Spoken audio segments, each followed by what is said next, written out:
Behold the voice of God. For those of you who don't know me officially, my name is Amanda Waller. And I am Aaron Moss, your host of Task Force X. What, we some kind of Suicide Squad? Well, yeah, that and Checkmate. Task Force X is a podcast that tells the stories of John Ostrander's Suicide Squad and Paul Kupperberg's Checkmate from the late 80s, early 90s. I want to build a team of some bad people who can do some good. And that's what Suicide Squad is. While Checkmate is a team of good people doing some good. My mission here is to chronicle each and every title in all the books that Suicide Squad and Checkmate appeared in during that era. We're the U.S. government. You're going to start a blog and expose us? Well, a blog and a headcast, Amanda. Those scumbags are trying to screw me. Not at all, Amanda. Just trying to help everyone else discover the joy of the Suicide Squad and Checkmate. Anywho, hope you guys have as much fun with these comics as I did when I first read them. Oh, so many years ago. Mother... That's enough of that, Amanda. Let's go and start the show. I didn't believe the stories. Nobody does. Remember, I'm watching. I see everything. Welcome back to Task Force X, episode number 41. Once again, I am bringing you the Janus Directive.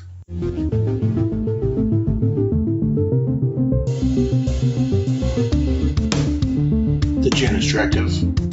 An 11-part adventure from DC Comics, starring Checkmate, Suicide Squad, Captain Atom, Project Peacemaker, The Manhunter, Firestorm, plus several others. And today I'm going to be covering, again, as I've been doing, 2 books. Firestorm number 86, and also Suicide Squad 29. And since I am talking about Firestorm, I had to find the biggest Firestorm fan I could find. He was available, wouldn't take my calls, so I hunted around, worked with my lawyers, got some restraining orders temporarily lifted? That's the right word, lifted. And anyways, I brought in another guest. He's been on the show before. He's a man that needs no introduction, so I'm going to introduce him anyways, because I'm sure there's only 5 of us out there that listen to him. But, but no, it's the completely irreplaceable and irredeemable Shag. Well, thank you so much for having me on the show. I'm glad I can be your Firestorm ringer for this episode. And I'm really excited to do this episode with you. And now, by the way, you didn't mention at the top, as I understand, you're rebranding the name of the podcast. Aren't you changing it from the Headcast Network to the Counting Ninjas podcast? Because it seems like on the last couple episodes, that's all you do is you go, okay, in this panel, there's, how many ninjas? 1, 2, 3, 4. You're actually counting on, like, do you have to take off your shoes to count that high? Or does, like, the count from Sesame Street come help you? How's that work? Oh, yes, I pull my shoes off. I have Grayson come over, give me his fingers. I have Alexa, my 10-year-old come over, she gives me a hand. I get a lot of help sometimes. You need a lot of help. And it's funny you mentioned the Count. Growing up, I watched Sesame Street as a kid, and the Count was one of my favorite characters. So that would explain probably why I'd start counting all of a sudden.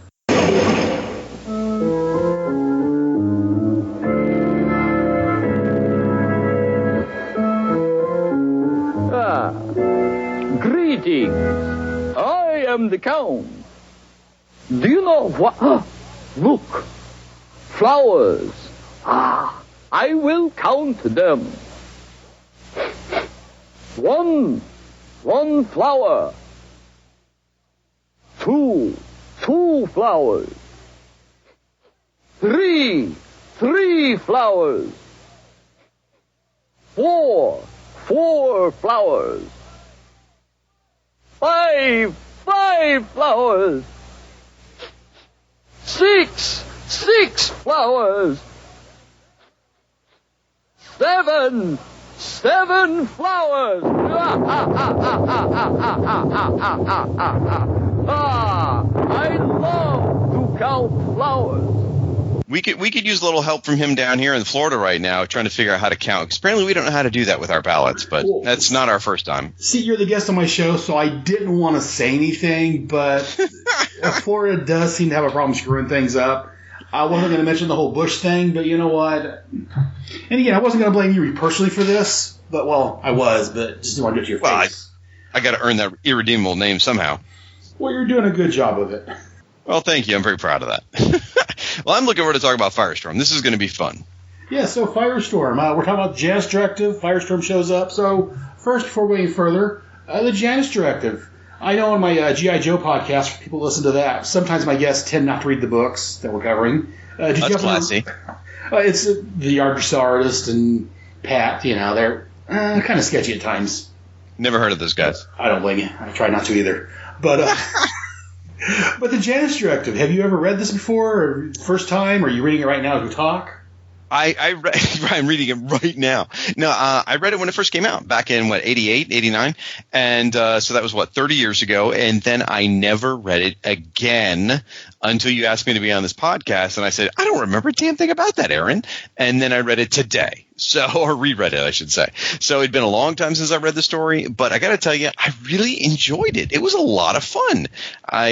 Certain things about it really jumped out at me, like I think I'm in love with the Peacemaker character, like crazy in love with him. He's so balls crazy. He's totally nuts. He's like, I don't know, DC's answer to the Punisher from the 80s or something. He's hysterical. I love, and part of it's the art. John K. Schneider's art is awesome, but I love him in this crossover. He's ready to kill anything, and he doesn't care. And I just adore this. I feel like I read this and I'm like, DC really should have been able to do something with this. They tried, and you say he's the answer to the Marvel's Punisher. I know over on the DC Presents show when me and Jay Jones invaded, we talked a little bit about how I thought maybe the Vigilante was DC's answer to the Punisher, and then they came out with the Wild Dog, which is like a rebuttal, and then they got the Charlton characters now. Peacemaker's like another answer, so it's like, I don't know, maybe DC didn't quite understand the question because they had so many different answers to it. It could be. Then by the 90s, they try and make Deathstroke their version of Punisher. I mean, they gave him his own series, and which I adored that series. I bought all of it. But it's just this version of Peacemaker just reminds me of those appearances of the Punisher that were in between his first appearance and then before the Mike Zeck miniseries, where he's just every so often he shows up and he's just freaking nuts in the Spider-Man comics. And they retcon it away later with something was wrong and blah blah blah. But whatever. But this version of Peacemaker, he's just crazy, and I love it. Oh, so good. Yeah, but overall, yes, I enjoyed the Janus Directive quite a bit. The reason I bought it back then was because of the Firestorm connection, which we'll talk about in a bit, which is, oh my gosh, there is no Firestorm connection. But anyway, it's a tie-in. It has to be. They slapped it on the cover, certainly, that's for sure. But we'll talk more about that in a minute. But either way, it was a lot of fun to read, and I'm really glad I had the opportunity to do it. So you know what? Apparently it worked, because while you were buying Firestorm, you wasn't buying Suicide Squad or Checkmate, any of those. You bought them because that's a good point. I didn't start buying Suicide Squad for another year or two after. Oh no, even more than that. Anyway, much later I started buying Suicide Squad. So yeah. Anyway, we talked about Firestorm briefly. Again, I couldn't get Jerry Conway come on my show. He's refusing my calls. And go figure. I got a cease and desist order from him. He sent me a message privately and said, Shag, who's this Aaron guy? And I said, run, Jerry, run. Darn, that's why he's running away. You warned him. All right. Anyway, so I went to the best source I could actually get on my show. Apparently you are a bit of a, I guess in quotes, Firestorm fan. Yeah, the name itself a little bit. So it goes back to, let's see, I first encountered the character Firestorm in September of 1984. I know that specifically because that was the season premiere of the Super Friends cartoon for that year, which was where Firestorm started appearing. And I watched that episode. I'm all 12 years old. I'm like, this guy is so cool. He's a teenager. And he's got all these powers. And I just thought he was the best. So I pedaled my little bike up to the convenience store and bought the Firestorm issues that were there on the rack. They had 2 issues, one of which was the first appearance of Slipknot. Thank you very much. And read those things cover to cover, decided that Firestorm was my new favorite character, and here we sit 30 years later, and that hasn't changed. So in 2009, I decided the world needed another blog because, that's a problem. And so I did a blog on Firestorm. And, in 2009, nothing was going on with Firestorm. I mean, just nothing. And so I started, this blog and tried to sort of rally other Firestorm fans around it. And I would say it was moderately successful. Attracted a lot of Firestorm fans. I believe that's where we met. And then suddenly Firestorm's a TV star. He's on multiple TV shows. And, I'm like, okay, well, I guess you don't need me anymore. So I stopped the blog, partially because it became too much work. But I do have a podcast called Aquaman and Firestorm, the Fire and Water podcast, where my buddy and I, Rob, talk about Aquaman and Firestorm. So okay, fine. I'll just put it out there. I consider myself the world's leading authority on Firestorm, other than Jerry Conway. So there we go. I said it. And I can't really argue the fact. Again, as I've talked about before, I got into listening to podcasts. I started with some Kevin Smith's, and quickly from there, I wanted to find some more to listen to. So my favorite characters are Firestorm and the Atom. Can't really find anything on Atom. Let me check out Firestorm. Fire and Water. I'm not so much an Aquaman fan. He's all right, but I'm not a huge fan. But Firestorm, sign me up. And that's where I started listening. I got to your Firestorm fan website, and unfortunately, that's where the lawyers had to get involved, restraining orders. Sure, absolutely, yeah. Other than your wife, I don't take any messages from the Moss household at all. I don't blame you. So real quick, Firestorm. Can you give us a quick recap of the character himself and where he started at and how he got to the point we're at now? Sure. Actually, and this is good timing for this issue we're going to cover. So, all right, Firestorm and Aquaman. I started to say Aquaman. Firestorm is the composite of Ronnie Raymond, who was a jock teenager in high school, and Professor Martin Stein, who's this accomplished nuclear physicist. And due to a freak accident at an atomic power plant, they merged into one being. So Firestorm takes two people and they merge into one. And Ronnie's control the body, and Professor Stein is like this astral face floating in the sky around him that only Ronnie can see, and he gives him advice, sort of like a Jiminy Cricket. And they have all kinds of amazing, fantastic powers. And they very, unusual appearance. His head is burning, crazy yellow and red costume. Anyway, he goes on to be a pretty popular superhero. He joins the Justice League. He becomes fairly high profile, gets his own series. He's on the Super Friends cartoon. A lot of people know who Firestorm is. This goes on for about 10 years in publishing time, and Firestorm becomes fairly popular. And then in 1987, when the sales started to slump, John Ostrander came on the book and decided to try and change the character. And he went after sort of the Cold War nuclear arms race idea. And Firestorm was no longer at that point Professor Stein and Ronnie Raymond. It became Mikhail Arkanin from the Soviet Union and Ronnie Raymond, along with Professor Stein in a weird sort of way where he was like this blank template. Either way, the body of Firestorm at that point was a completely blank slate. It was almost like a newborn baby. He had no thoughts, no memories. He didn't know who he was. He just knew that he was out there and he had powers and he was trying to do the right thing. And Ronnie and Mikhail were sort of talking to him as advisors. All that doesn't necessarily matter. It's just they changed the character in 87. Then in 89, they changed the character again. And what happened here was, for the very first time, they removed Professor Stein from the mix. And the new version of Firestorm in 1989 became Ronnie Raymond and Mikhail were merged into one body with a fire elemental, like an actual elemental that the planet Earth raised, created, and they became one sort of gestalt being, which is the new Firestorm. And I mentioned this is important because it happened literally 3 pages before this issue. So this issue we're going to cover here is issue 86. In issue 85, the last couple of pages of that book, this version of Firestorm was created. So this book really serves as his introduction, because you really only got a tiny little, like I said, a couple of panels worth of the character in the issue before. So again, he's Swamp Thing is the earth elemental, and Red Tornado is the air elemental, and these are sort of these giant beings that have like a planetary consciousness, and their goal is to protect the earth. Well, that's what this elemental wants to do, was to protect the earth. And as far as he's concerned, human beings are destroying the earth. So this version of Firestorm is probably not going to be a friend to mankind, actually, is what we're finding out.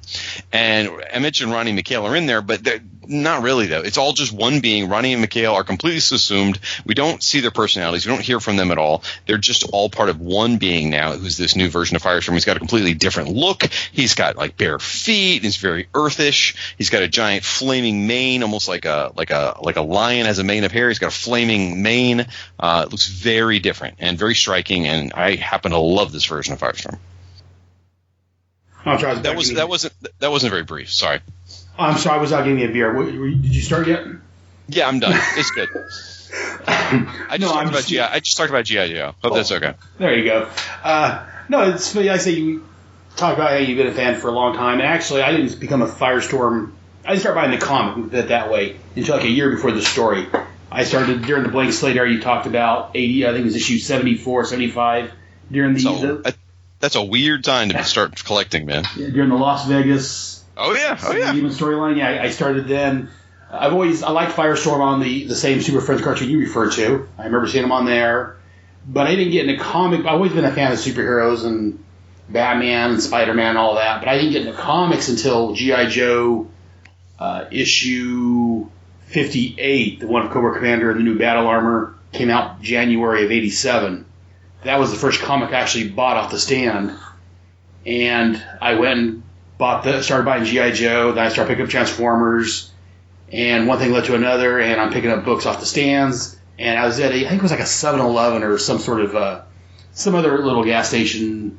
And on the stand I saw an issue of Firestorm. I remember him from the cartoon. I liked Firestorm. He had a cool look, and let me pick this up. So I picked up that issue, and I think both issues happened to be on the stand. I picked up both of them and bought them, and wow, so I started reading them, and then going and buying back issues. So I had the entire run of Firestorm, got the 5-issue not mini-series, but the first series that imploded, and then decided to buy all the issues. But yeah, so I'd only been reading, again, long story short, or long story long, I'd only been reading Firestorm like a year before the storyline, so...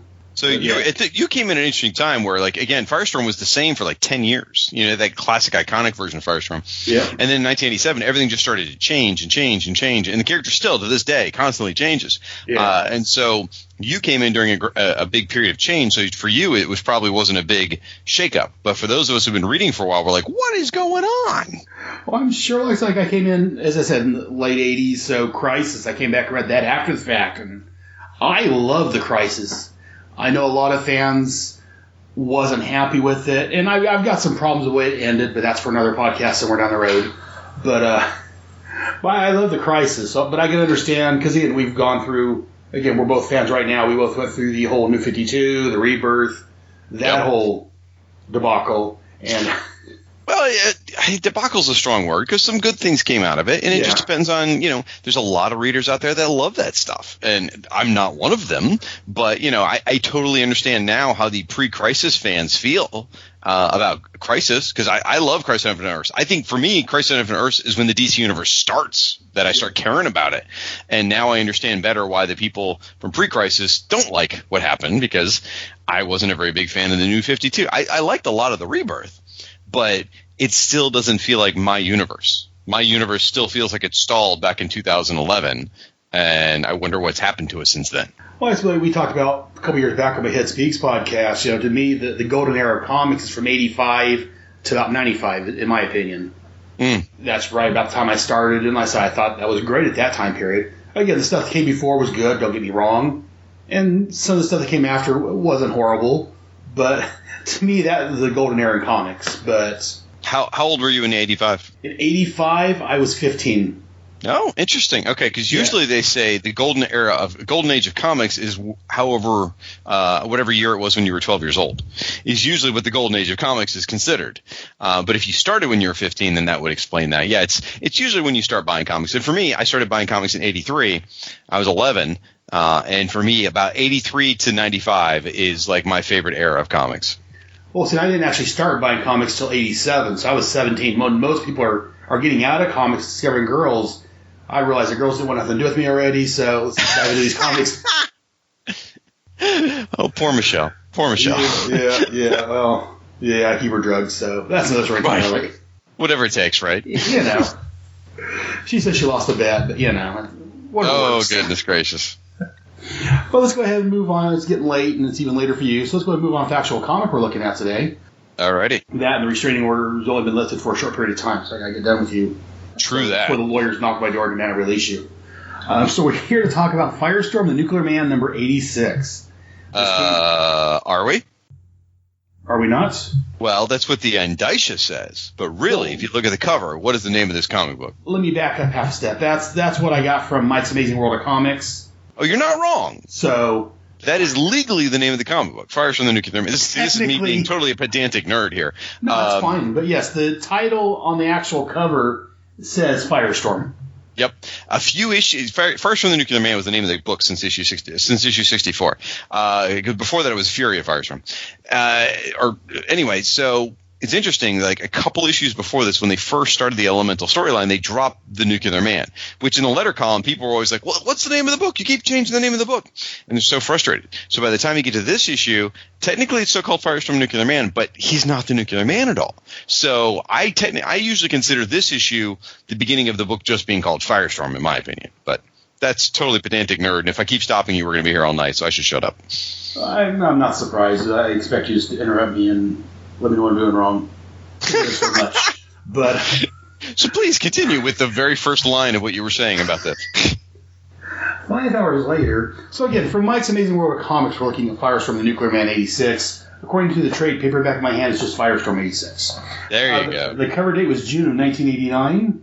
The on-sale date, again, according to Mike's Amazing World of Comics, great site, is April the 11th of 1989. The cover price was $1. The title of this story was called Home Fires Burning. The writer was John Ostrander. Artist was Tom Mandrake. Letterer, Duncan Andrews. Colorist, Nancy Houlihan. Is how I'm going to pronounce it. It's probably wrong. I think you're correct, actually. Editor, Dennis O'Neill. And the cover credit was done by Tom Mandrake. And this was reprinted in Suicide Squad, the Janus Directive trade paperback. Came out 2016, which I'm actually holding in my dirty, grubby hands right now. Nice. And again, the synopsis, this came from Mike's Amazing World of Comics because I'm lazy. The new Firestorm decides to make his mission to protect the environment. His first task is to confront James Hancock Finch, the head of Vandermeer Still. Firestorm makes threats towards Finch to get him to stop polluting the air. Finch responds by contacting other industry leaders to create their own metahumans. When Firehawk sees Firestorm, she flies up to meet him. She learns about the new Firestorm Matrix and that Ronnie Raymond is gone. Forever. Dun, dun, dun. However, this new Firestorm does have an emotional connection to Lorraine. That's because Lorraine is hot. Yeah, You're not wrong. Firehawk then learns that the parasite has escaped, who is now a star on the CW TV shows. When she tries to stop him, the villain steals her powers. Firestorm intercedes. The parasite is unable to steal Firestorm's power and is easily defeated. Lorraine stops the elemental from killing the parasite. Simon LeGrieve, who fans of my show know him from the Suicide Squad, then enlists Firestorm to help thwart an attack at Bel Rev. And just a quick note here, Parasite next appeared in Starman number 13, which I covered back in the Starman Manhunter Adventure Hour number 17, back in July. And he last appeared in Firestorm 82, which was a concluding story for the Invasion. And then before that, he was back in the Suicide Squad Firestorm crossover that me and someone covered back in episode 12. Some sexy guy, I think. Was he? Oh, okay. I wasn't sure of that, but, you know. Whatever you have to say to get sleep at night. Right. So let's talk about the cover before we go any further. The cover of this, we show Firestorm, the new Elemental Firestorm, bursting in through some sort of door or something. We have a couple of guys here that's kind of in shadows. We have our trade dress as they've been doing. It says number 7, the Janus Directive, part 711 on the left-hand side. Shag, what are your thoughts on this cover? It's a mixed bag. I love the Janus Directive trade dress. That looks great. The logo for Firestorm is interesting. As I alluded to earlier, they've been fiddling around with the name of the book. They've also been fiddling around with the logo. And last issue had the traditional Firestorm logo, which was just block across. And it's the same letters that make up this Firestorm one. But what they've done here is they've moved each letter out of step, and they've set them on fire. And this particular issue is a weird halfway step between the old logo and the logo they'll have starting next issue.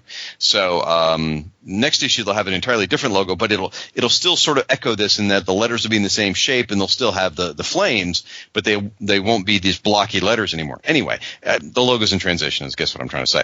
So Firestorm's coming out of what it looks like the furnace of a steel mill is what he's doing, and the steel mill workers are running from him. Well, I think Mandrake illustrated Firestorm really well on the cover. I don't think the overall layout is cover worthy is the problem. It doesn't tell you what this is about. Like you just said, he's coming through a door. You don't really know what he's doing.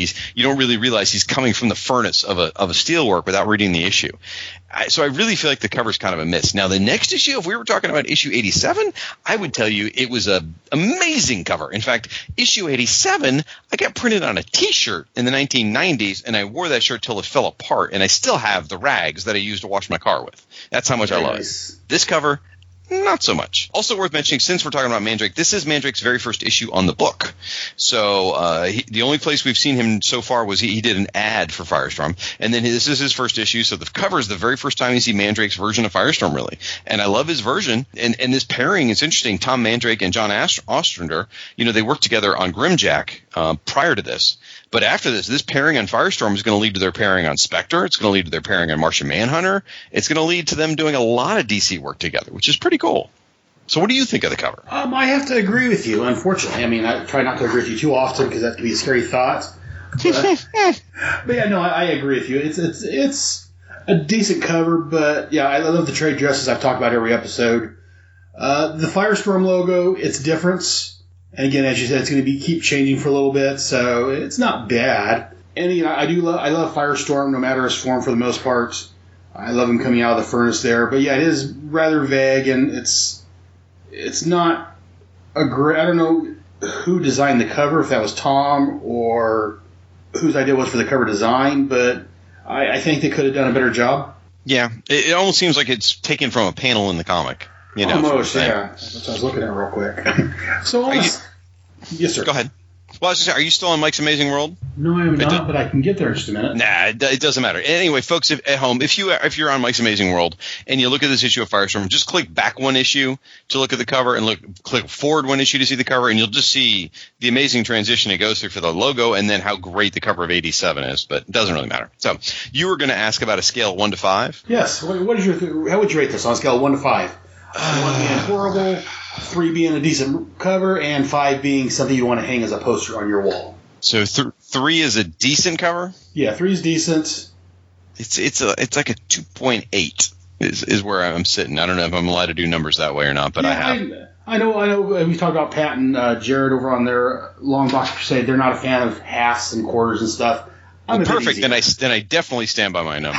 If it's going to irritate Jared, I'm all on board.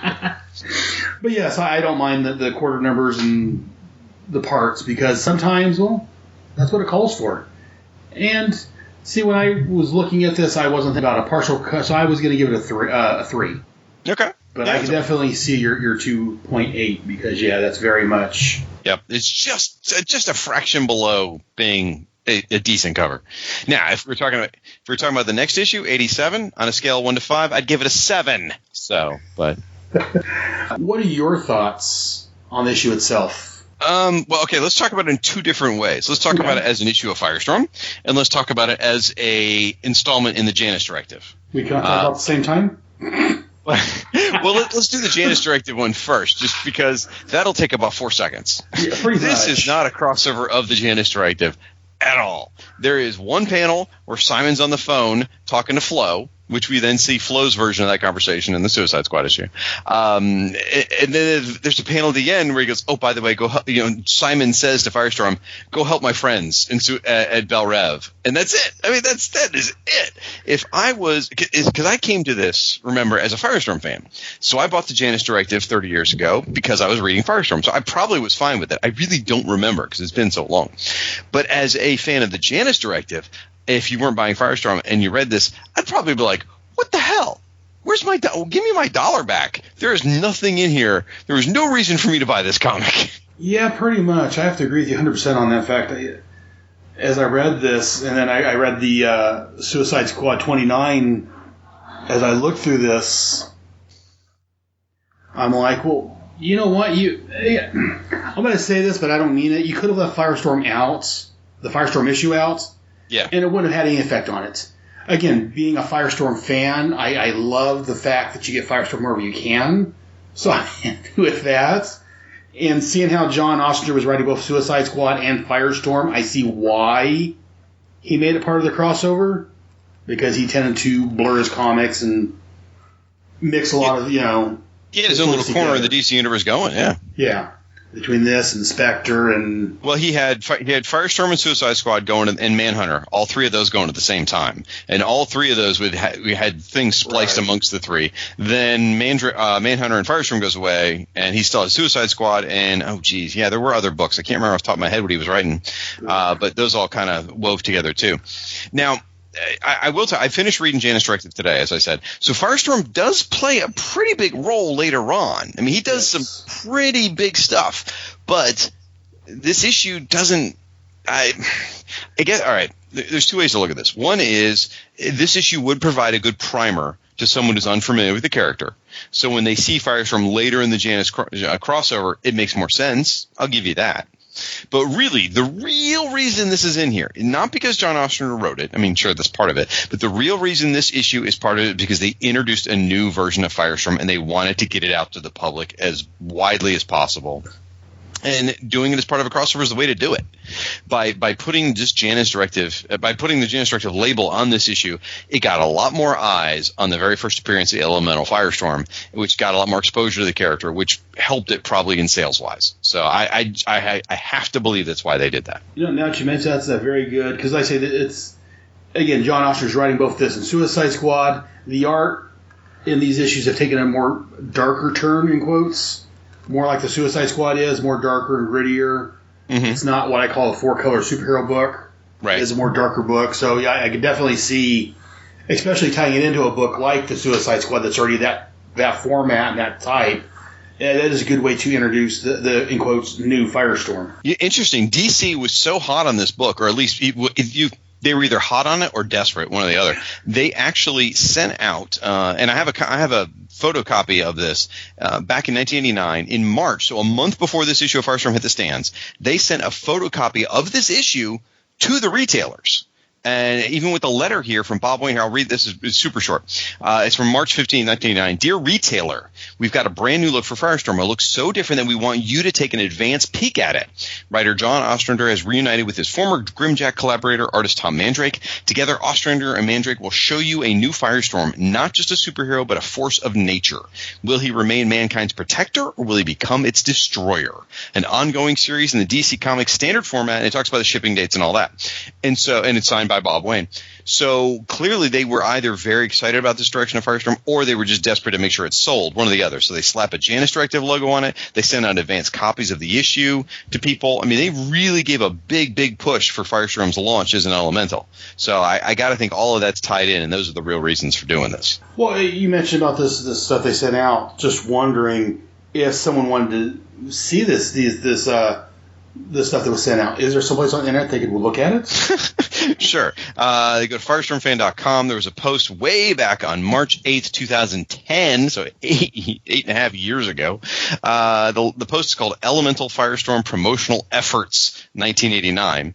And as you read through that article, there is a link to the PDF of that advance. So you can read this comic, black and white version of this comic right there, but it's an advanced one they sent to the retailers. And you can see the letter from Bob Wayne. You can see the little cover thing too. So, yeah. And if I can be bothered, I'll put some links on the website for it. He won't remember to people. Don't worry. Probably not. Yep. Good luck finding it. No. Exactly. But yeah, no, I had much the same thoughts about the crossover. That yeah, I mean, I enjoy it because like I said it's Firestorm. I can gives me a chance to reread Firestorm since there used to be a podcast that talked about it. But I don't know if they'll ever get this far on it, but it gives me a chance to read Firestorm for the podcast. And again, any Firestorm is a good Firestorm. So, but yeah, if it wasn't for that, yeah, it almost didn't need to be there. Yeah.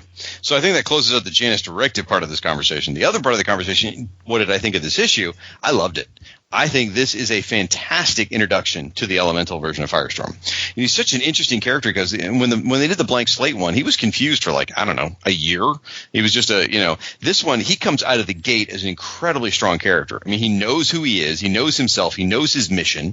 There's no confusion. It's the first time you meet the character, but he doesn't act like he's new. He acts like he's been doing this job for a while. He comes in and goes, especially when he goes to the Vandermeer steel plant, he basically says, stop polluting the earth or I'll destroy you. I mean, it's like, whoa! I mean, it takes a really strong position, and I dug it. The only confusion, I guess, he wasn't really confused, but he does have some mixed feelings with the rain, but again, sure. Firehawk costume, who wouldn't? But that's right. Different podcast. That's the Headcast After Dark, right? Yeah. That over on the Fires and Water podcast, but Oh, goodness. Anyways, but no, I do agree with you that, this is a great reintroduction. I say, if you've been following Firestorm, if you're brand new, this issue doesn't matter. He's completely different than anything that's came before. And like I said, yeah, for 10 years he was pretty much static for the most part. I mean, again, there were good stories, but he was the same character. And then all of a sudden, I guess from what I understand, sales were sagging. They're about ready to cancel the book, so John got tapped to pet on the book and I won't pick this up or else. And again, it went from, when was that? The mid-50s? He took her over around, I want to say issue 55 was the Legends crossover, which would have been the first ones he did. And then he took an issue or two off, and then he came back. And shortly after that, we got the blank slate version in 87. We got that for 2 years. And then the Elemental version came about. He wanted to really do something different. He wanted to shake things up again. And so that's where you get the Elemental version, which was obviously issue 86 to 100. So that was 1989. So yeah, so in the mid-50s, early 50s, they were going to cancel the book. John comes on.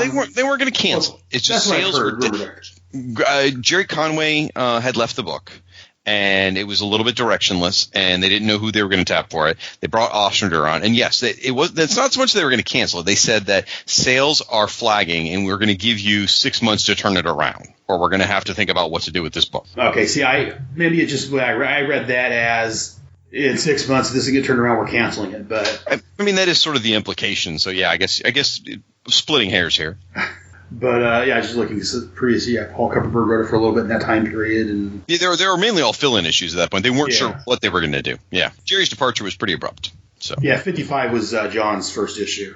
Yep, and that was the Legends crossover. Basically, what happened there was he was writing the Legends miniseries or scripting it with Len Wein, and they needed someone to do the Firestorm crossover. So they asked John. They said, "Hey, you want to do this one?" And since you're doing Legends, he said, sure. And that's where the beautiful marriage started. Yeah, it looks like Jerry was only gone an issue or two before John took over. Yeah, it wasn't long, but they just, John stepped it for getting really in the weeds here. For the Legends crossover, John was just temporary. He was not the official writer at that point. Oh, okay. He just stepped in to write as a guest writer for a couple issues. And then they, like you said, Paul Kupperberg did an issue or two. And I think Barbara John. Randall. Yeah, some other folks did a couple issues here or there, and then he comes in. So, regardless, he definitely changed things up, and this was a huge direction change. I want to talk about the Elemental Firestorm for just a minute. Like when I mentioned Swamp Thing earlier, I wasn't using that name casually. I really mean I think Ostrander really was trying to tap into those early Alan Moore Swamp Thing issues. Oh yeah. Because not only is he elemental, just like Swamp Thing, but I mean he fights even this Sunderland Corporation, which was in the Alan Moore issues, where Swamp Thing fought Sunderland Corporation. Now he brings the Ostrander brings the Sunderland Corporation into this book, and Firestorm's dealing with that. So there's that direct tie, and a lot of Mandrake's art is, very muddy's not the right word, but he just uses black a lot. He uses lots of shadows, lots of blacks. And it's almost a little reminiscent of some of those Swamp Thing issues that were very heavy blacks and things like that. And I think it's all very purposeful, and it feels a little bit like those early Swamp Things. In fact, I would go as far to say this book really tackles some heavy issues as it goes along as they approach issue 100. They deal with the African gods. They deal with what we're doing to the earth pollution-wise. They touch on a lot of really non-superhero topics, and I would even say this book was almost, and I hope I'm not overstepping my bounds here, but it was almost proto-Vertigo. I mean, it really was. It felt like if this book had still been going, doing the same types of stories they were doing, by the time Vertigo came around about 3 or 4 years later, it could have been a Vertigo book. Honestly, it really had that kind of feel. Well, I can't disagree with you. I think you're very much on the point. Yeah, if this had stuck around a little longer, and if John Ostrander would have kept going the way he was going, yeah, I would very much see this joining Swamp Thing over in the Vertigo universe. Yeah. Yeah, I just want to make a real quick comment. We're not really dealing with that, but we're talking about the elemental portion of it. I do like they tied in Swamp Thing, they tied in the Red Tornado. My only disappointment with that whole storyline is that they didn't use Typhoon as the water elemental. Yeah. I understand why they created a new character, but I personally, being a Firestorm fan, I would prefer to see Typhoon. Can't say it right. Typhoon as the water elemental. Well, that's just me.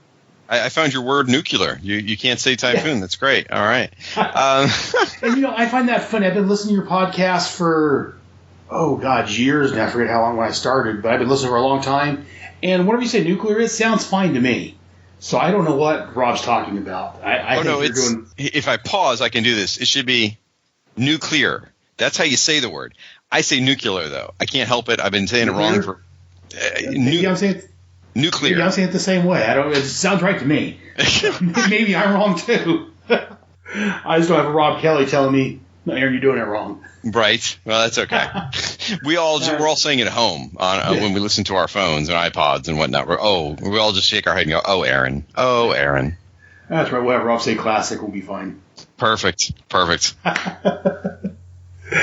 Well, I've got some specific notes on this issue. If I can touch on those, if that's okay. I don't know if you had specific notes. No, I was going to ask you. Go ahead and give me any specific thoughts on anything specific you want to mention about it. Sure. I mean, some of it's just observations. Like, let's see. This part just cracks me up because I'm a doof. On page 3 and going into page 4, Firestorm goes in, right, to this steel plant, Vinimer Steel, bursts in there, comes through the reactor, just like sort of illustrated in the cover, and he's angry as hell at this plant for polluting the sky. And he says, "Bring the head of the company here now," right? It's like really tough. It's like, okay, wow, that's scary. And you go to the next page, and then it says shortly, and then there he's meeting with the head of the company, the CEO, right? Well, what they don't show you there is there's a pause in between there. That had to have been like a really awkward like 10 minutes or 15 minutes there. We're like, "Bring me the head of this company now." Like, okay, we'll go get him. And then they're all just kind of standing around with Firestorm. Like, can I get you? Thought about that. Can I get you a coffee, Mr. Elemental? He'd be like, "No, bring me that. We're getting him. He's coming. Do you want a chair? Anything we can get you at all? Do you need a phone or a desk? It would have been a very awkward few minutes, I think. I never thought of it. You mentioned it, but yeah, I can see Firestorm now just sitting there tapping his foot. Right, exactly. Hands on, like, "Come on, I'm waiting. Oh my God." Never thought about that. Can you get me a hot towel? Or something. Just some unusual requests. Yeah, be weird.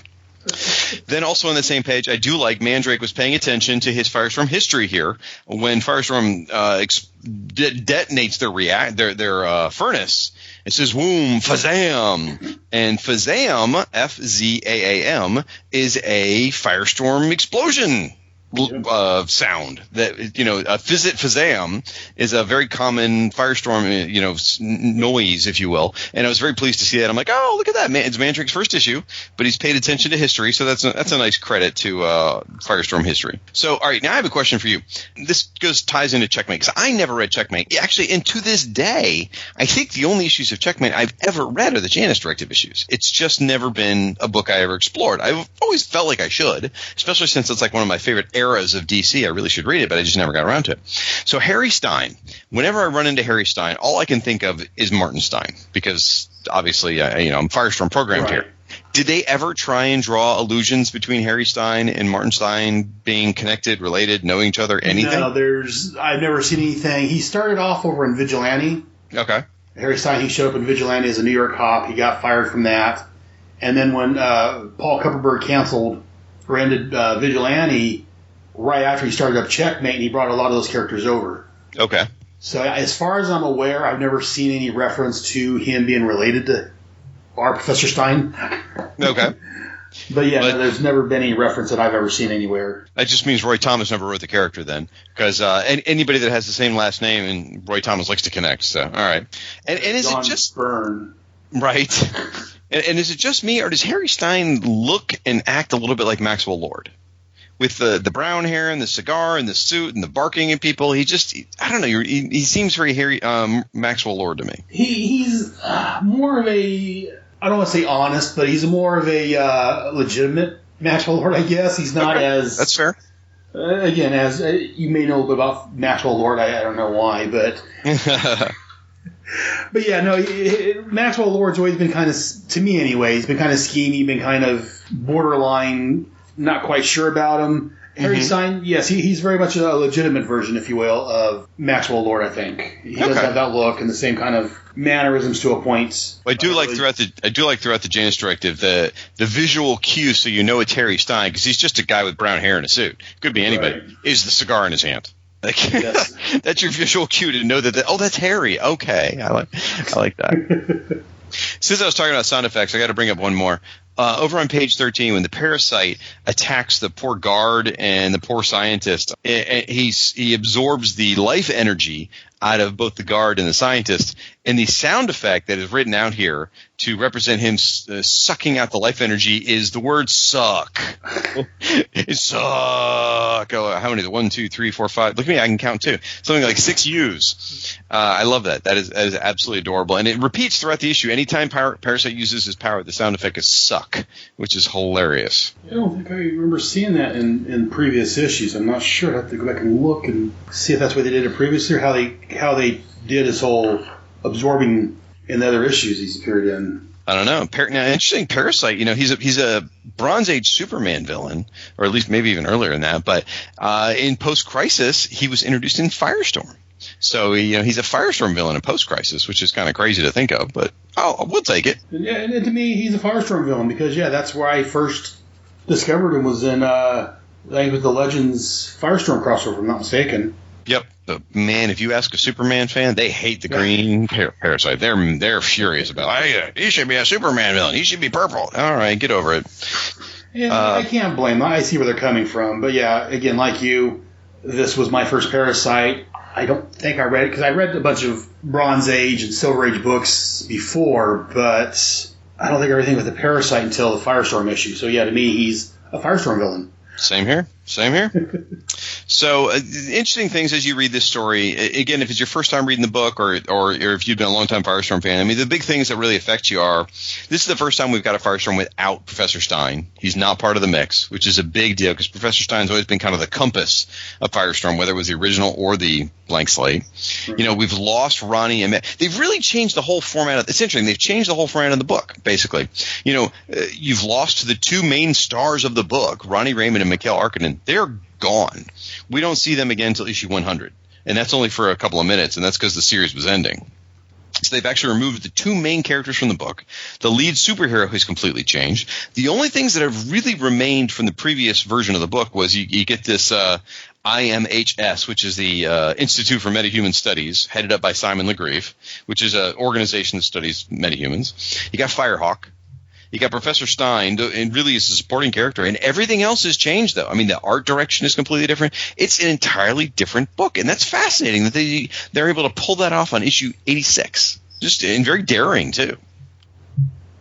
Yeah, very much so. I have to agree with you 100% on that. So, those are my notes specific to the issue. What about you? What do you think of the issue, and what kind of notes do you have? Well, overall, again, I love, like you said, it's a great jumping on point for Firestorm fans, new Firestorm fans, or if you're coming over from the Suicide Squad. It's a great jumping on point because, again, as you covered, it's a new Firestorm, it's a new era. And, again, I've been reading about a year, and I was enjoying this. I prefer the more four-color, as I refer to it, superheroes. But I thought John Oster and Tom Drake did a fantastic job on this book. Tom who? Tom Mandrake. There you go. I saw like you said Tom. You said Tom Drake, I think. Oh, I think I started. My mind started fading off, and that's what happened to get old. But I do love the first page on this. We got all these smokestacks just pouring black smoke in the air, and right in the middle, you can't make out any detail on them. But our first look at Firestorm, the actual issue, is just he's standing amongst all this smoke right before he zooms down, and like you said, I do like where he zooms down into the funnels here and pops out from the head of the company, and the guy's like, I'm James Hancock Finch, and who the hell are you? What do you want? Like, I am Firestorm. You guys are destroying things. Stop it. And he's like, we can't do it. If you want to clean air, you have to do it yourself. I love it. He's like, I think you misunderstand me. And that page you were talking about where he just makes that furnace explode. Yep. This is not a request. I love that. At the very least, Firestorm could have arrested that guy for those eyebrows. Yeah. Those eyebrows remind me of something, but I can't think what it is. Like a redheaded Eugene Levy. There you go. But I just love the fact that, like you said, this is Firestorm. Unlike the blank slate era, he came in confused, not quite know what's going on. He's got all these voices in his head. This Firestorm doesn't have the voices. He just comes onto the scene just very much, you know what, you're destroying the world, you're going to knock it off or else. Yep. I love that. And then moving on, what was I looking at here? Again, I love Lorraine Riley. I love this here on page 11 where she's changing into Firehawk. Mm-hmm. And again, we get that Fazam as she changes. Again, I love that. As you mentioned, it's just very much old school Firestorm. And the scenes with her and Martin do feel that way. Yes. By the way, I want to go back just a couple of pages real quick to the scene where Dr. Legrive is talking to the two like nutso scientists about basically whether superpowers are environment or whether they're hereditary or like whether you become. They're trying to state whether you become a hero or a villain based on either the environment you're in or the powers you receive determine it. It's the old argument of genetics versus environment, but used through the lens of superheroes. It's Dr. Pangloss and Dr. Chaos or something like that. And I just feel like those names are so unique, they must mean something. Well, the only thing I can find is Pangloss is specifically Dr. Pangloss is a person who views a situation with unwarranted optimism, which doesn't necessarily fit this character, but maybe that's where they're going for. And KS, the only thing I can find on that is some Shakespearean references. So I just feel like there's something there with those names because they're very much like a doofy two-act. I mean, they're very different characters. They're almost like a Laurel and Hardy kind of thing, really. And I don't. There's something there that there's a joke I'm missing, I think, is what's going on here. And Ostrander, I don't know if you know his past. He used to write a lot. One of his best friends was Del Close, who was like the godfather of stand-up, really. And he taught a lot of people improvisation and things like that. And I just wonder if there's some sort of comedy joke behind here that we're missing because John was a lot more literate than we are. Possibly, yeah. If you're missing it, I'm missing it too. I don't quite get what they're going for if they are aiming for something. If either of my listeners out there know, definitely let us know because, I'm at a loss to the reference other than what you've mentioned, so I don't know. Yep. All righty. Sorry, I took you off track there, but because I thought those guys were funny. No problem. It happens. But moving on to the book itself, I love Paris. I think he's a great character, especially for being a Firestorm character. But I do like how, he just sucks their power and their life energy. It's just a great character. I think and I like how when he first meets up with Firestorm here, I'm going to jump back and forth just a little bit, where he meets up with Firestorm and tries sucking Firestorm's power out, and there's a big battle, they're fighting each other, and he's like, "You're killing me." He's like, "I can't absorb your powers. Why?" There it is. Why can't I absorb your energy? And again, as a new character for the most part, Firestorm's telling us, my powers come not from myself, but from the earth. I don't have power. I am power. Boom, baby. And that's where they have their big battle, and Firestorm shows them, "Oh, no, I was telling the truth. I am power." Yeah, it's really impressive. I can't get over how much I love this design, the physical design of the new Firestorm, how he looks. I just think he looks awesome. Yeah, I prefer, again, as I've said elsewhere, the original, the baggy sleeves, and just the classic. I love that look, but this is a very good redesign. I love them both. I can love... If you're going to have to change it, this is... I don't know if anything better would work. This is, especially for being a fire elemental, being of the earth. He's got that darker brown costume. Oh, here you go. All right, if there's anyone here who's a newer listener, someone who haven't read these comics, but you're maybe reading comics nowadays, in the recent Doomsday Clock miniseries, Firestorm made an appearance where he kind of mouthed off of it, which is pretty funny. But also a Russian character named Pozar talked, and he actually has the exact same design as the Elemental Firestorm. So the Elemental Firestorm, in a sense, made an appearance in Doomsday Clock as the character Pozar, which was a Russian version of Firestorm. Which appeared back right before the Blank Slate era. Well, right, but did you read this Doomsday Clock miniseries that's going on right now? Jeff Johns and Gary Frank? No, I only buy a couple new comics. I did pick up that issue, though, just because you did alert me on Facebook that it was a Firestorm appearance. So I did buy that issue, and then issue 7 or 8 had some Firestorm villains, if I'm not mistaken. Yeah, some Typhoon stuff, yep. Yeah, so I picked those up just because of the Firestorm tie-in. And what's that villain's name? Typhoon. Oh, you said it right. Okay, shoot. Sometimes it comes right. I was hoping to catch it. I'm not quite as regular with you as you are, nuclear, but... There you go. Typhoon. All right. Quit rubbing But back to the book I'm talking about. That Typhoon's not in. But I do like here on page, again, the tie-in to the Janus Directive. Here on page 15, where we get, as you said, we agree on the phone, talking to Flo. Here on page 15, we get Reeves talking to Flo on the phone, and then there's a little reference here, asking in Suicide Squad 28, talking about the attack they're undergoing, and then I do like they tie that in the next issue of Suicide Squad 29, we'll get the other end of the conversation. Right. And then here at the very end of the issue, you get the other tie into the Janus Directive where you get LaRive, hey, let's make a deal. You want you to go save my friends? He's like, I don't make deals. I'll go save them, but he's like, yeah, here it is. I've learned this really secret. I'll keep it. Let me see. I can make some shoot guesses about you. I'll forget about that if you go to Bel Rev and help out my friends. He gives him a look like, this time, LaGrieve, but only this time. LaGrieve's like, I fear, Miss Riley, we have both made a deal with the devil. Well, what's going on, really, I mean, Firehawk should be pissed because LaGrieve just blackmailed her. Basically said, Firestorm, if you don't do what I want, I'm going to tell the world Lorraine Riley's secret, is what he's saying, which is pretty crappy. And then he goes, we've both just made a deal with the devil. And she, the next panel that you don't see is her probably going, no, jerkwad, you made a deal with the devil and you're threatening me, is what should really happen next. Well, see, I think, and again, I haven't read the next issue of Firestorm in a while. I'm going to have to reread that. But there's a particular character in it. What's his name? Typhoon? Ah, okay. See, only once why I mess it up. No, it's not constant.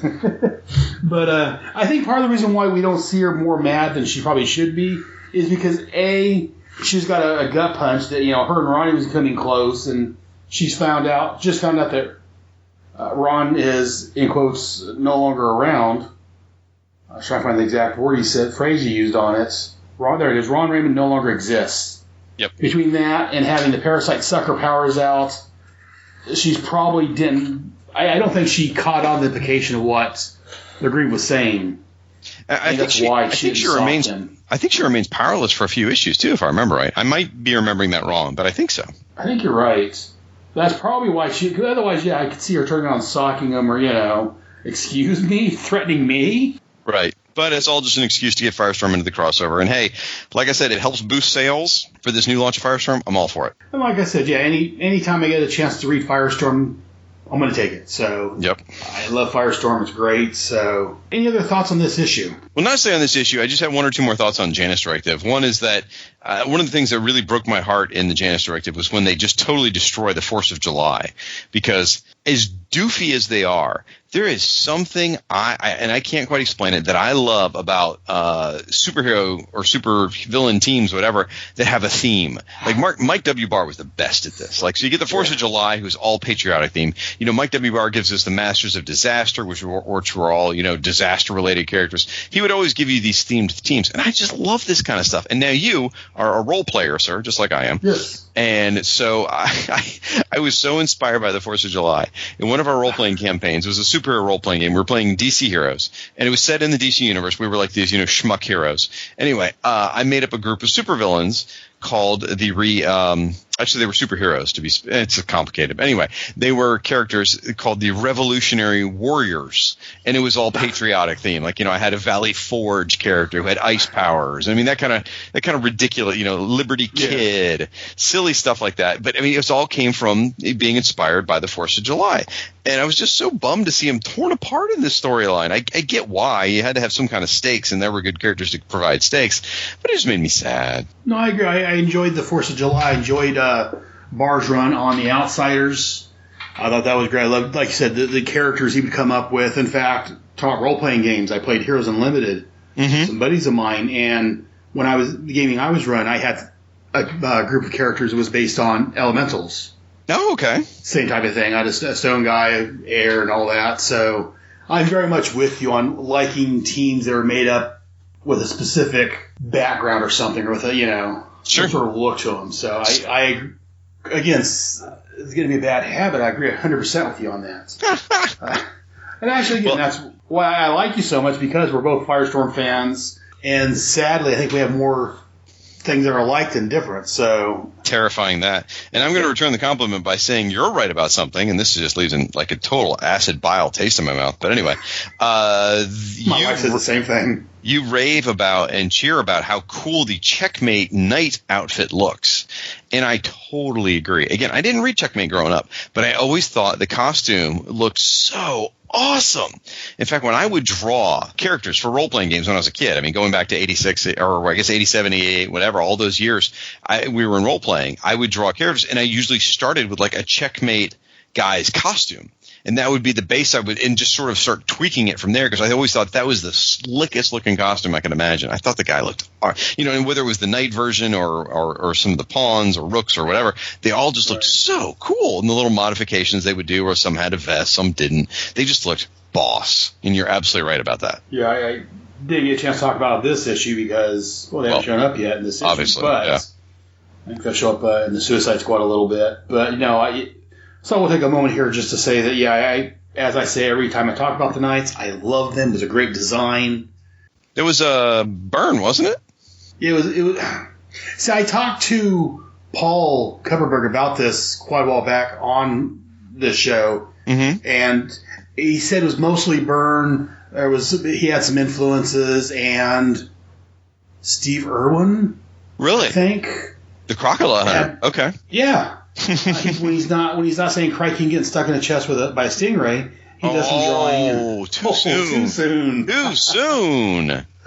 But and maybe it's pronounced it. But yeah, Steve Irwin, which did the Checkmate book, he had some. But yeah, the way Paul talked, from most of his recollections, it was mostly Byrne's idea, and it was just some random thoughts thrown in here with the other two. But yeah.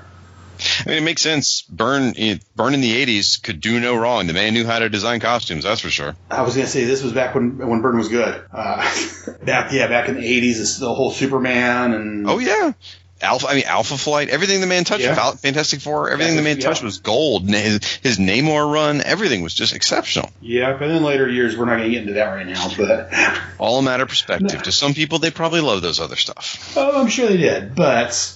We're not here to talk about Byrne, but he was the main designer behind, because they first showed up in Action Comics 599. Okay, that would explain that. Okay. Yeah, they showed up over in Action Comics, and then from there it jettisoned into the Checkmate series. So that's why I asked him when I got Paul in an interview I did with him. I asked him, he showed up there first. Whose idea was that? He goes, well, it's a little bit of everybody's, but mostly. John laid out the character, the night costume. Very nice. Well, it's a gorgeous look. I agree, 100%. Do you have any other? Or we've gone to talk about Superman and Byrne and Action Comics. So, do you have any other thoughts on this actual issue or the Janus Directive in general? No, other than it was an absolute blast to read again after 30 years. Really enjoyed it. It's a rollicking good ride.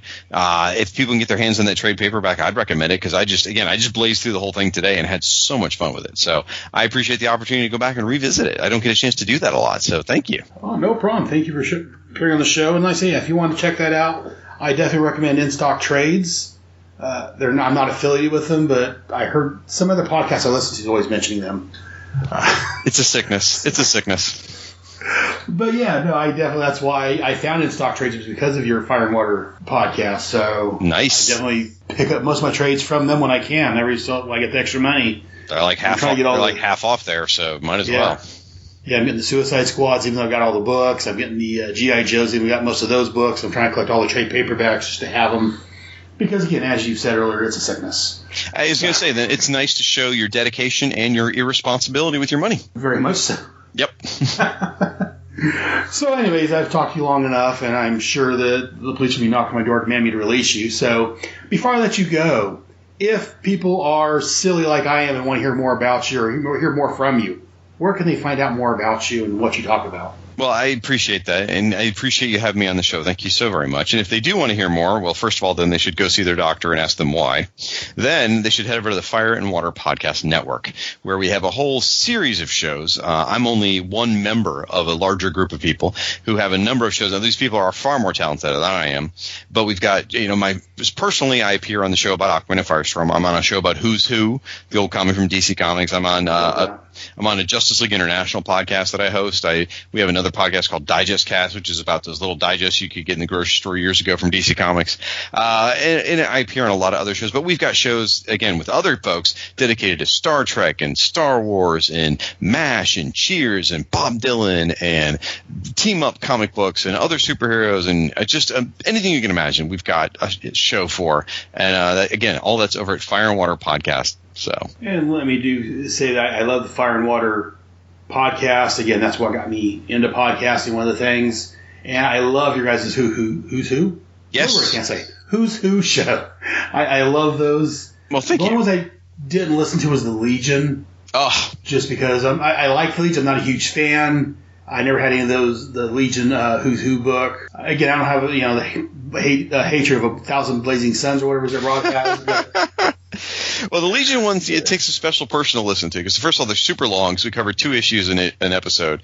So it's like 3-4 hours long for some of those. And the Legion books were insanely packed, the Who's Who's, with characters. So in like 3 episodes, we blazed through like 280 characters or something. It's nuts. So yeah, you really gotta be willing to love the Legion to do those. I get far behind on my podcast as it is, so I'm like, I think I'm going to skip the. I love listening to Shag and then talk, but I'm so far in my podcast as it is, I'm going to have to skip these, and I'm definitely waiting for the loose leaf. And what do you know? The loose leaf ones finally came out. Yep, we're doing it. I'm loving those. I'm loving those. 5 issues in, which takes us, a quarter of the way already, surprisingly. Yeah, it's going to be a quick one compared to the originals, but that's another story entirely. Yep. It's nowhere near as long. Well, thank you for the pimpage. We appreciate that. Oh, no problem. Like I said, I love your show. I'll be playing a promo at some point for it, I'm sure. Again, like I said, there's been a lot of joking around, a lot of ribbing back and forth, but I do have to say that, as I said before, and I say all the time, that you and Mike Bailey are the godfathers of my show. His From Crisis to Crisis Superman podcast and the Fire and Water podcast are the first ones I started listening to. And I'm like, if these guys can do it, anyone can. No, I was going to say, thank you for the kind words. And according to my lawyer, I have to ask you to stop giving us credit. Something about libel and things like that. So, but yeah, if I can do a show half as decent as these guys are doing, it'd be all right. So I just love your guys' show. It's fantastic. I wish we got more Firestorm, but I understand. More Firestorm coverage, all I can ask for. But if there was more to talk about, there might be. And yes, DC needs to. You hear that, DC? Come out with more Firestorm. There's we got a Christmas special coming. That's gonna. Yes, In fact, I keep forgetting about that. I need to call my comic shop and have them order me one of those. It comes soon. It's a $10 book. It ain't cheap, but it's something like I don't know. It's something about the atomic fallout Christmas or the nuclear winter special or something like that. And Firestorm has a short story in there by Paul Dini and Jerry Ordway. Whoa! I mean, that's insane. I can't wait for that thing. I love Jerry Ordway's work. It's fantastic. That's, again, still our price tag. But again, when I saw you talk about it, you mentioned on Facebook that Firestorm got a story in there. Yep. That's sold right there. I mean, like I say, I'm not buying the Doomsday Clock series, but I spent, $5 or whatever it is for the issues? Ain't cheap. For 2 issues just because it's Firestorm mentioned. So. Right. Yeah.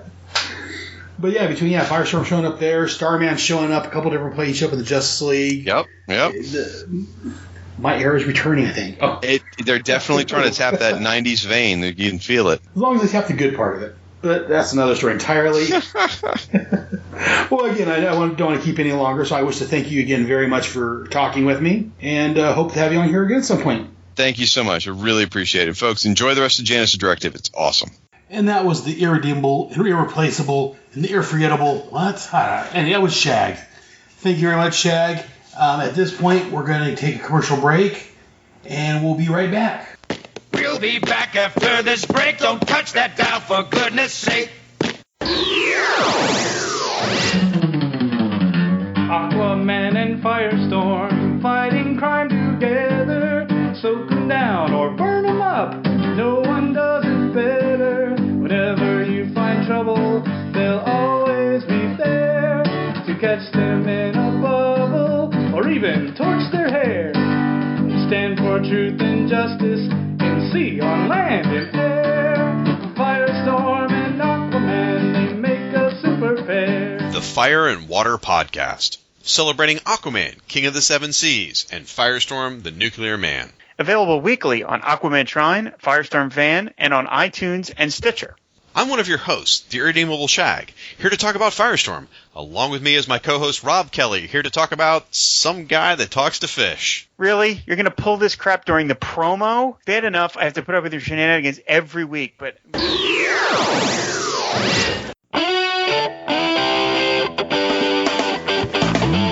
Be Beginning in 2018, the Who's Who podcast enters the 1990s with our coverage of the loose leaf editions. Featuring Superman by Jerry Ordway. The Joker by Brian Bolland. Wonder Woman by George Perez. Sandman by Mike Dringenberg. Batman by Norm Brayfogle. The JLI by Adam Hughes. Eclipso by Bart Sears. The Legion of Superheroes by Keith Giffen. Dark Stars by Travis Charest. Lobo by Simon Bisley. Kent Shakespeare by Chris Sprouse?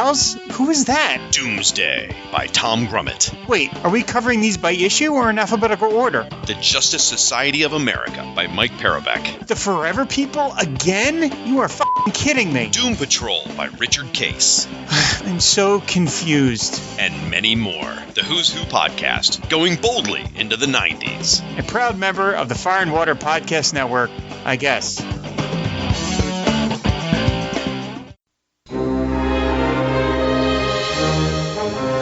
Hey, Jeff. Hey, Mike. Man, it sure is great to be back from crisis to crisis after all this time. It's been a busy year for both of us. For very different reasons. But now we're ready to cover the post-Death and Return Superman stories. Yeah, and we're about to start the books that came out in 1994, which means that we have so much to look forward to, like Bizarro's World. The Battle for and Fall of Metropolis. Superman Doomsday, Hunter, Prey. Worlds Collide. Well, you're looking forward to that one. Oh, bite me. 0 Hour. 0 Month. And right there at the end, we have Dead Again. And don't forget the Elseworlds annuals as well. Well, most of them anyway. Yeah, some of those really did suck, don't they? But From Crisis to Crisis is back. New episodes will drop on Thursday, just like before. You can find the show at the Superman homepage, www.supermanhomepage.com, as well as at the Superman Podcast Network, which is at www.supermanpodcastnetwork.com. And we also have a Facebook page that you can like by going to www.facebook.com/FromCrisisToCrisis, a Superman podcast.com. Is it .com on there?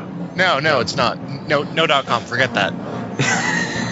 So From Crisis to Crisis is back, folks, and better than ever. Well, I'm better than ever. You need some work. Oh, shut up. No, you shut up.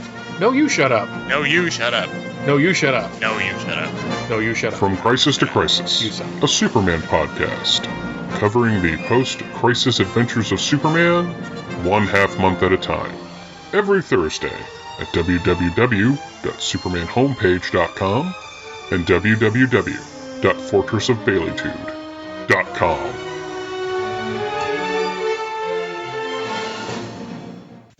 Now we go back to the fun. Message time is over and done. And welcome back. Shag's going on his merry way. The lawyers are happy, so let's go ahead and move on with our next issue. We're going to look at Suicide Squad number 29. This was cover dated of 1989, but the on-sale date was April the 18th, 1989. The cover price was $1. The title of this issue was called Heavy Squad. Writer was John Ostrander and Kim Yell. Penciler John K. Snyder III.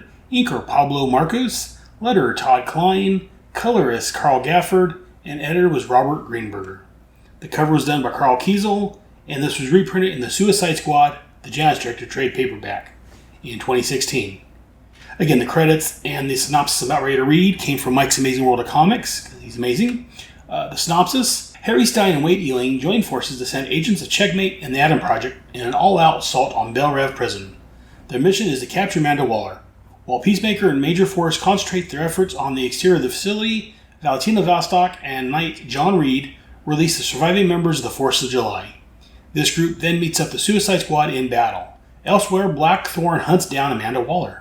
Meanwhile, in orbit, Cobra prepares to utilize his microwave weapon to kill the inhabitants of Earth.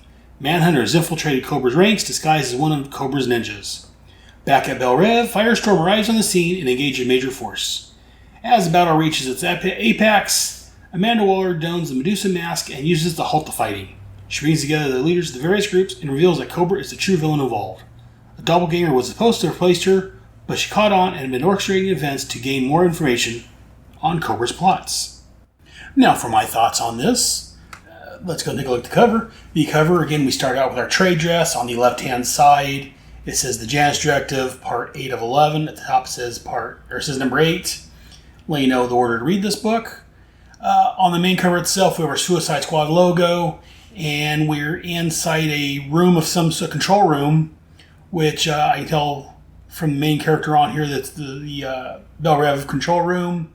On here, we see monitors all over the place. We see one of some Checkmate Knights. We see one of Blackthorn fighting, it looks like Amanda. We see some major, the 4th of July. We got a nice shot of Firestorm flying straight at the camera. I like that one.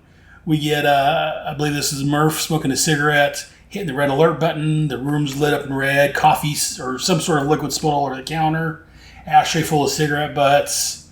Get a little girly pin up here on the edge, very edgy, you can really make it out. And we get through the door, we get Major Force come tearing through. We get one of the monitors saying prisoner escape, where we see the 4th of July proximity breach. It's a very nice cover. I really like this cover. I mean, it's not like poster worthy, but I think for a cover for this story, it's very nice. It lets you know what's going to happen. I thoroughly enjoy this cover. It's a really good cover. Again, I would probably, if I was to rate this one, I'd probably give it a 4. It's not quite poster worthy, but it's a very good cover. It tells the story. It lets you know that there's some bad mojo going down.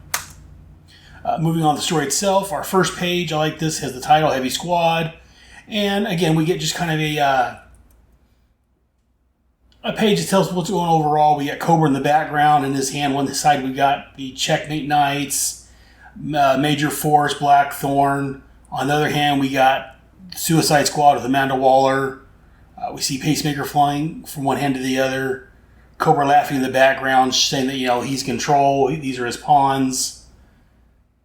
And then we get a little blurb here. Have you read Checkmate number 17? Manhunter number 14? Firestorm number 86? First? And again, as I talked about with Shag a little bit ago, I don't know as if you really need to read Firestorm. I mean, it's a good book. Don't get me wrong. I enjoy Firestorm. I love John Ostrager's writing on it. I prefer the classic Ronnie and Professor merging Firestorm, and that looked better. But I do enjoy this Firestorm as he is now. But that title, so much, it was just like 1 or 2 pages that really tied into this, and that was basically the Grief telling Firestorm that he has some friends that need some help. You could almost skip that title and not affect anything, as we've talked about. But again, I do like to think, since the last time we got a Suicide Squad book, if you were just reading Suicide Squad, this tells you, hey, go back and read these 3 books first, just so you're not behind. And now I guess that way when Firestorm does show up in this book, as we know he is going to, you're not surprised. You're like, well, who the heck's this? Why is he in here? We get a little background as to why Firestorm's in this book. But I think they could have left the Firestorm issue out and had another 1 or 2 scenes tying Firestorm into it. But again, that's just a minor nitpick. It gave me a reason to read Firestorm. It gave me a reason to talk with the Irredeemable Shag a little bit ago. So I'm not complaining too much about it. Anyways, start with the story. As far as the artwork, again, I've always commented I love the Suicide Squad artwork. It fits the title. I don't care for Harry Stein in here too much. He's a little too big and too bulky in here. Most of the characters are. Again, that's just a minor nitpick. Again, because I'm used to him more in Checkmate, where he's not quite so big and bulky. And I think it's just the artist in this book, the way he draws it. John K. Snyder. I assume it's the layout, John Snyder, that does that, not the finisher. And again, maybe these two are working new on this book, so I have to take that into account. Again, the art's not bad. It's very much Suicide Squad. In the Suicide Squad vein, the Firestorm book from the last issue, the one we just talked about, it was a similar art style, so it's very much in that vein. These are some minor nitpicks. And I do like they're sitting there talking, and they're trying to determine whether or not who's behind the whole Janus Directive, what's going on with it, and Harry's like, Waller, it's got to be, or the doppelganger that we now feared impersonating Waller, and Hilling's like, I wouldn't be surprised if it was the actual Waller. I never liked her, and damn little trusted that woman. So again, we get true feelings about how Major Illing feels about Amanda Waller. He doesn't like her, doesn't trust her, and he thinks that she would do something like this. Which, as I talked about in the synopsis, Yeah, she did. But again, she had her own reasons, as we'll get to her in the story.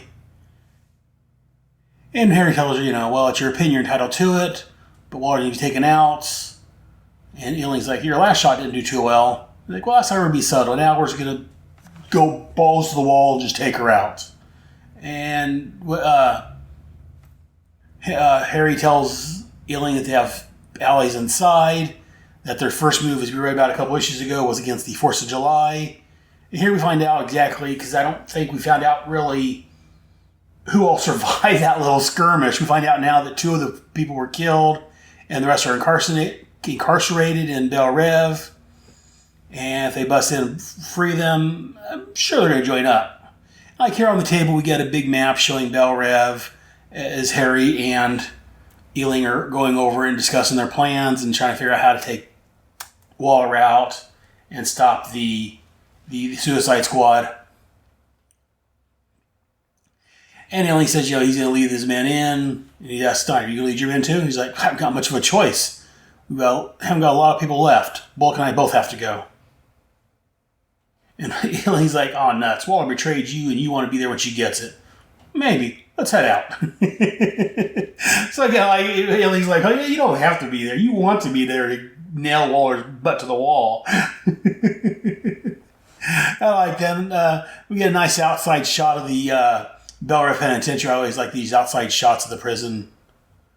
And then we cut here on page 4 inside where Lois Lane's giving Mr. Kale, the leader, and I'm doing that in quotes, grief. That she knows the Suicide Squad was there. She wants to know why they were attacking. He's like, attacking or defending, Miss Lane. In any case, the matter is one of national security. I'm not really allowed to discuss it. You might have to after I turn up the journalist to keep Mr. Kale.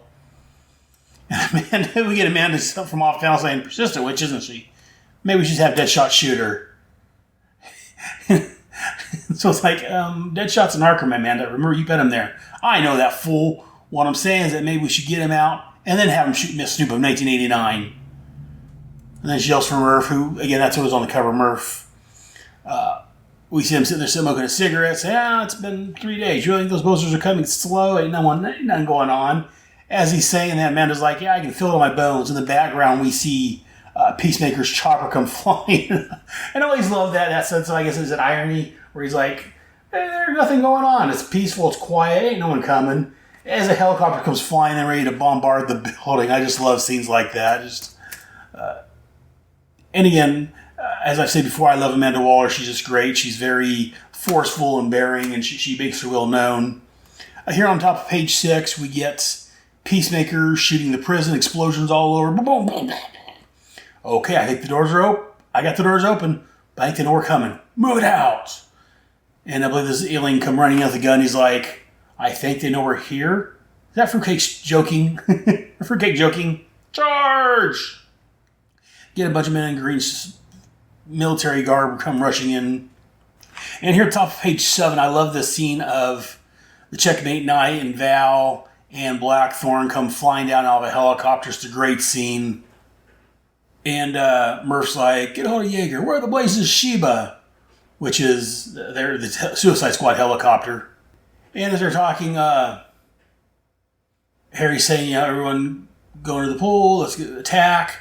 And Harvey's like, I feel a lot better if the wall looked like Esther Williams. And I had to look that up because I'm like, Esther Williams, that name sounds familiar, but I can't place it.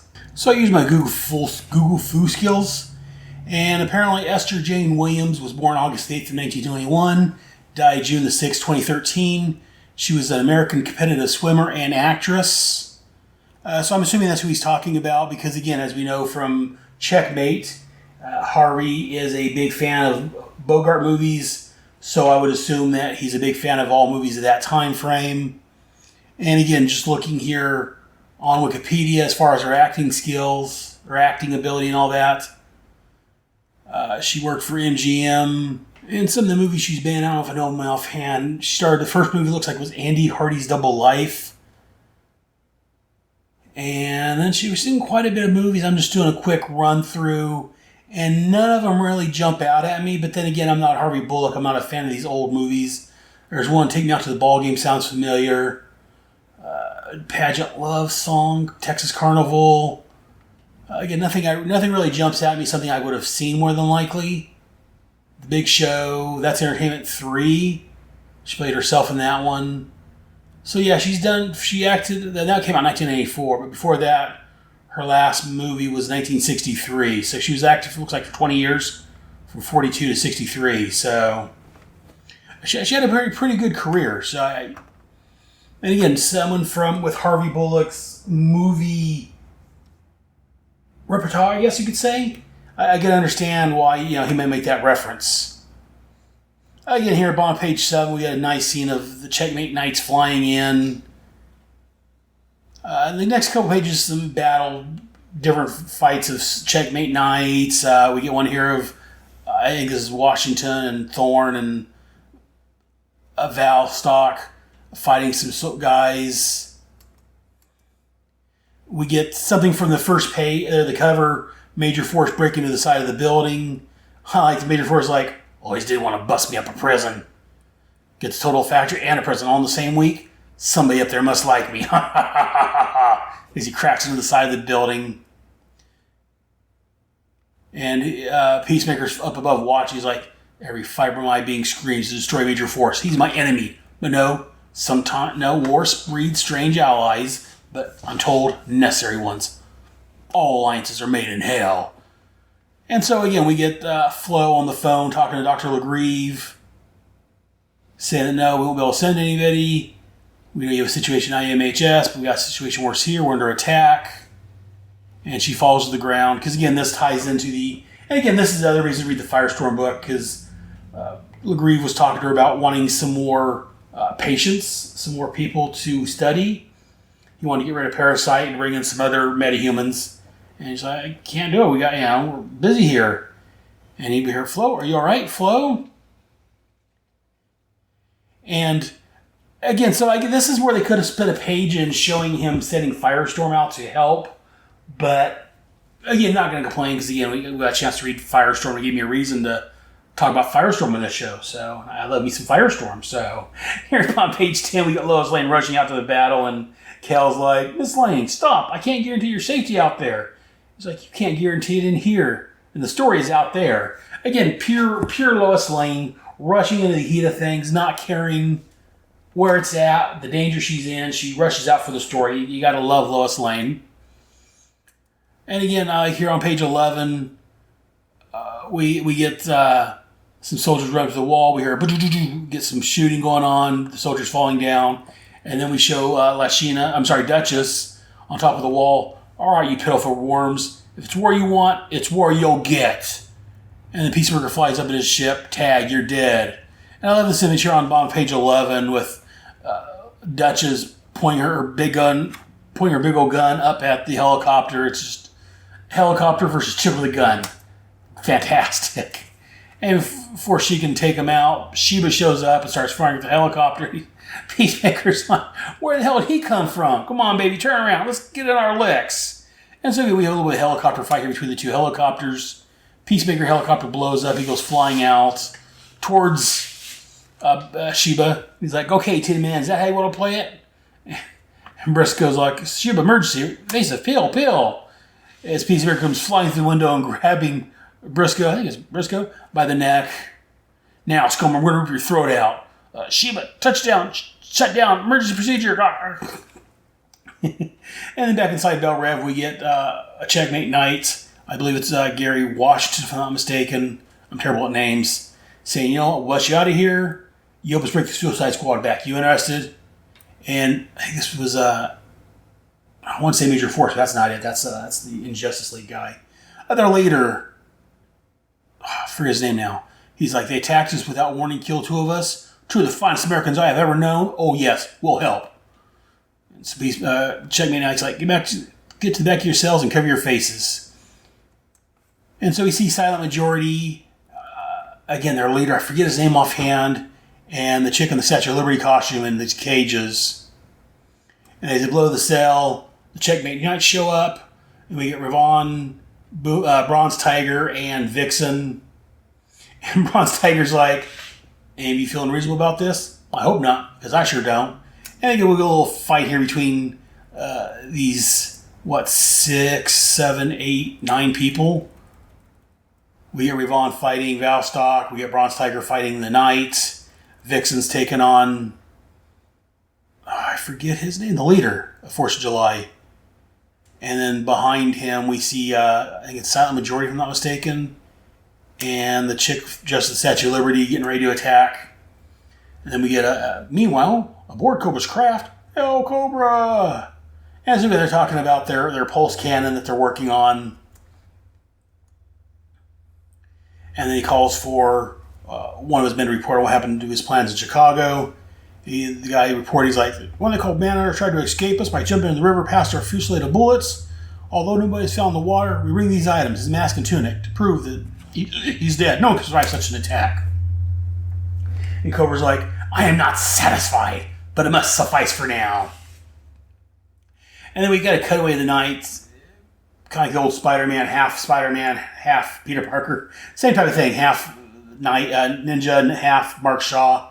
Say, better do, pal, because that's all you're going to get. And then we get some dialogue, or some him exposition, thinking about what happened, how he's able to switch costumes with the guy. I'm going to give it to him because it is a comic book and things like that happen, but again, in air quotes, realistically, I don't know if he would have had time to do everything he's talking about here. How he switched costumes after the guy fell on the third rail, threw him as a shield and threw him overboard. I just don't think there was enough time for all that to happen realistically. But again, I'll give it to him because again, I love John Ostrander, I love Manhunter, I love Suicide Squad. So I will give it to them, but I will make a minor complaint as a podcaster that it's stretching things a little bit there. Because again, Manhunter doesn't have superpowers. He doesn't have speed. He doesn't have some sort of ability to do all this. So he's just an ordinary guy, for the most part, with training and with baton and mask that helps him out. So I think it's stretching it a little bit. But again, I'm not going to make a big complaint about it. It's just a minor little nitpick. But then we more complain about how, Walsh set him up. She needed help. I guess she set me up. She needed help. She said, no one could do it but you, Mark. Blah, blah, blah. Probably be back if I kept a freaking some baton open. Now look at me.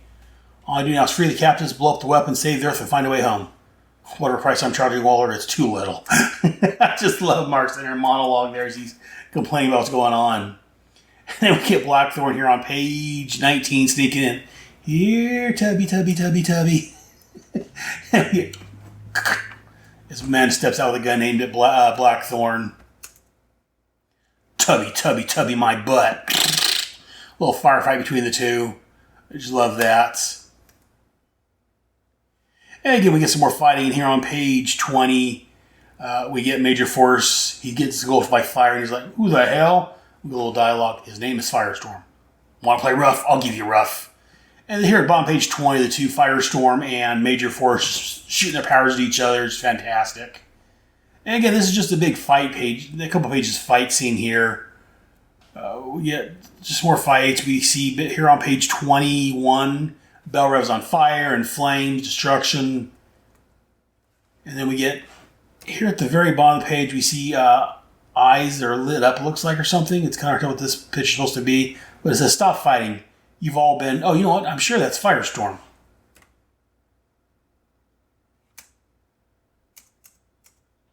I think that's Firestorm. He said, stop fighting. You've all been duped.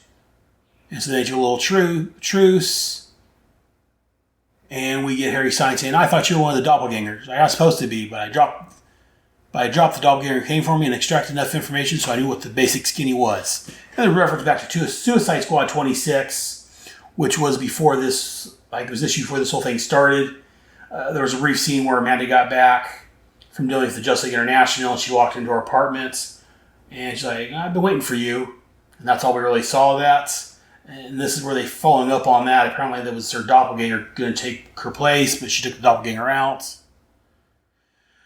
I forgot about that. I had to go back and reread that scene to see what she was talking about. I'm like, well, I vaguely remember that. So I went back and looked. Yeah, that's what she was referring to, is when she walked into her apartment and then just kind of dropped it and went on to other things. And I didn't even think about mentioning it from that point because I forgot about it myself. we dealing like you knew the truth and you launched attacks on me anyways. And she's like, I had no choice. I had to play the charade. If I didn't, they knew I was real. They knew I was real. I'd give my people some time to find out what was going on. They found out about Cobra. And he's like, and again, I'm going to have to look up his name. I forget his name. The leader of Force of July. I can't remember his name offhand, but he says, the people died to buy you time. Good people. War's like, that's right, they did. Including you don't know about. But thanks to John Sherry Chase, we have some idea what Cobra's doing. And thanks to Manhunter, we may have a fix on where he is. We have all paid a price, including me. It's time Cobra got handed that bill. And this be continued next week in Checkmate 48. No, that's not Checkmate 48. Checkmate 18. And concluded here in 2 weeks. And again, the printing on this is kind of bad at this point. So it looks okay. Yeah, Checkmate 18's the ending, or the next saga. And then it ends in Suicide Squad next month. Again, I've talked about I love this series. I love the crossover.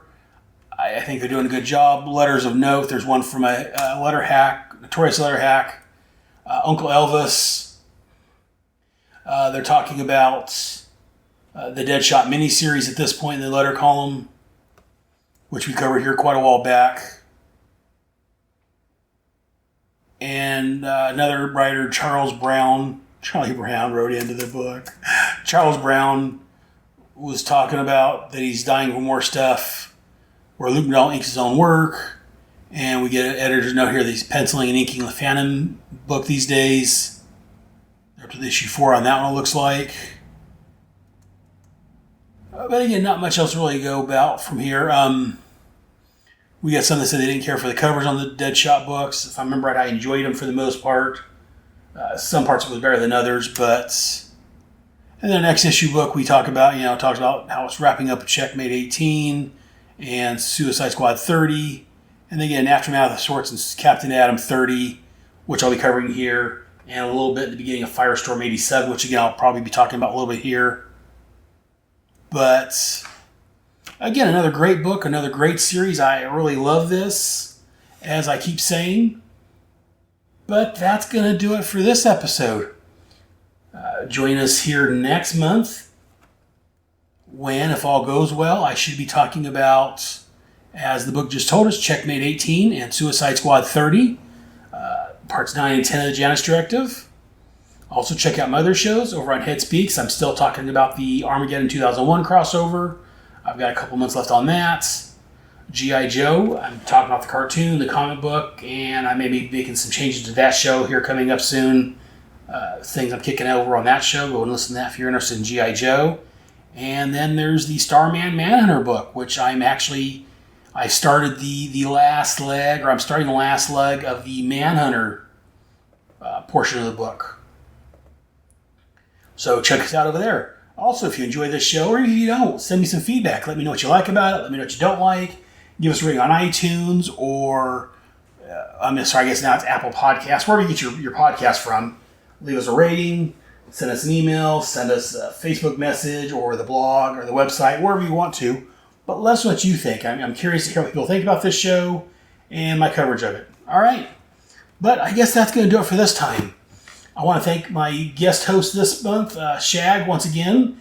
I always love talking to you, sir. I may bust your balls sometimes, but you're a great man. You're one of the godfathers of my podcasting network.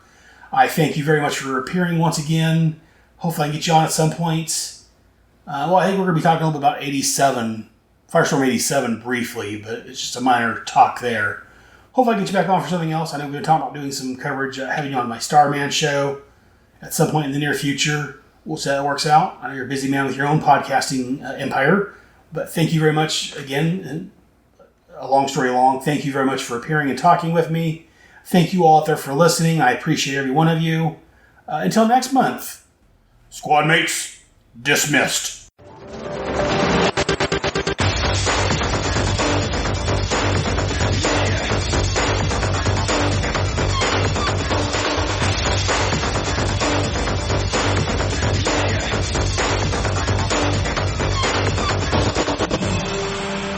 Thank you for listening to another great episode of Task Force X. I can also be found rambling on my main head podcast of Head Speaks, where I rant and rave about movies, comics, geek stuff, and whatever is bugging me. Mate, you just out-crazied the Joker. Well, I tried, Boomer, but anyways, my home on the internet is at headspeaks.com. HEADSPEAKS.com. Links to my blog, which contain follow-up information to this and every Headcast, can be found there. Both Task Force X and Headspeaks are on iTunes, Stitcher Radio, and at headspeaks.com under Headcasts. Please feel free to email me any questions, comments, or concerns to taskforcex@headspeaks.com. And if you want to record a message, you can send it to me at taskforcex@headspeaks.com, and I'll play it on the air. I'm also on Facebook at Task Force X, and also on Google+, you can look for Task Force X under People and Pages. All titles and characters discussed are owned and copyrighted by DC Comics. I claim no ownership to the Suicide Squad, Checkmate, or Task Force X. I'm just a big fan wanting to spread the Task Force X love with everyone else. DC Comics can be found on the web at dccomics.com. Be sure to visit your local comic shop and look for Suicide Squad and Checkmate Comics. And while you're there, see what else they have that may interest you. Mother. Well, make sure you join us here next time for another fun-filled Headcast from your friendly neighborhood Brotherhead. In the meantime, I'll see you in the funny pages. Yippee!